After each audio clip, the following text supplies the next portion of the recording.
Any parent has the right to expect for their children to have the best Islamic education, specifically when it comes to teaching of Quran and Ahlul Bayt. A Sunday school is the connection of a child.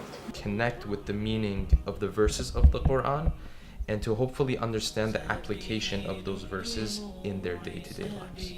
And apply all the concept of Quran and everything that they need to learn about the Prophet, peace be upon him, life and his beloved family.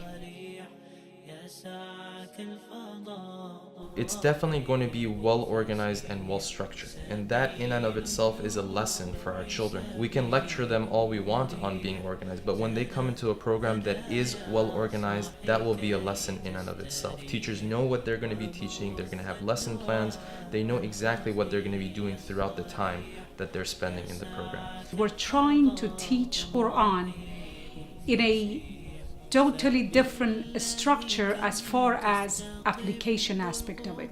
This program is planned to go fully equipped with technology, all the new strategies of teaching, lesson planning.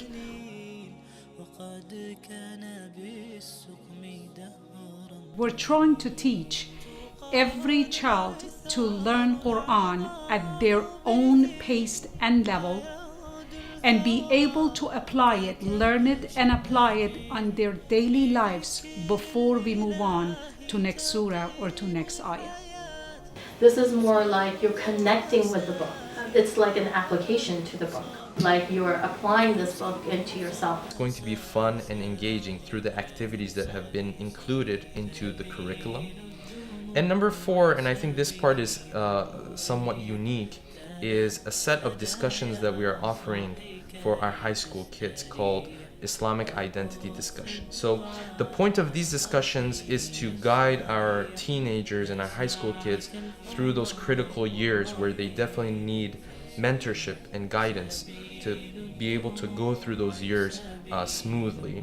At the very beginning, we'll start out with a rational approach to proving the 5 pillars of our faith, to feel more confident in our faith. Under that, we will discuss the idea of evolution and how that relates to the oneness of God. Under that, we will talk about atheism and some of the trends that we have going on in that regard. Another topic that we'll be discussing is an introduction to the major religions of the world. An introduction to the different schools of thought within Islam, and why do we have these different schools of thought? Where do they stem from? Where do we stand with regards to these different schools of thought? How can a young man or a young woman introduce and speak of Islamic teachings to people who are not adherents to the religions of Islam, and how he or she can do that in a confident manner? And some other less fundamental but just as interesting topics like black magic and jinn and maybe even the evil eye and things of that nature, whether they exist or whether it's something that's part of our culture, or maybe it's half and half basically. So I think those are some of the things that will set apart CFK's program. Actually help every single child at any level and any age to first become interested and love the holy book of Allah, and then go back home and practice it within the family.